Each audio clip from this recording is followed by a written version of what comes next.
Mega family నుంచి వచ్చిన hero Sai Dharam Tej అన్ని యాంగిల్స్ లోనూ తన మావయ్యలను గుర్తు చేస్తూనే ఉంటాడు. Megastar Chiranjeevi, power star Pawan కళ్యాణ్లు కనిపించేలా యాక్టింగ్ గిరగా తీసేస్తూ ఉంటాడు. ఫైటింగ్ సెషన్లో కూడా మావయ్యలను గుర్తు చేయడం ఈ సాయి ధరమ్ తేజ్ స్టైల్. ప్రస్తుతం Sai Dharam Tej latest movie supreme ని శరవేగంగా పూర్తి చేసేస్తున్నాడు. హైదరాబాద్ లో సుప్రీం షూటింగ్ జరుగుతోంది. ఓ ఫైట్ సీన్ ని పిక్చరైజ్ చేస్తున్నారు. మరి హీరో అంటే తన జోలికొచ్చినా తన వాళ్ళ జోలికొచ్చినా ఊరుకోడు కదా.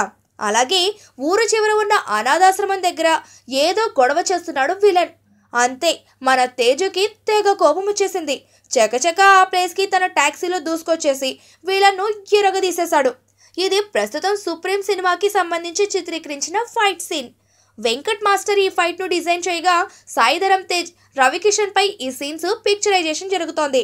పటాస్ ఫేమ్ అనిల్ రావిపూడి దర్శకత్వంలో తెరకెక్కుతున్న సుప్రీం కి నిర్మాత దిల్ రాజు, హీరోయిన్ రాశి ఖన్నా ఓ పోలీస్ పాత్రలో ఈ సినిమాలో మెరవనుంది.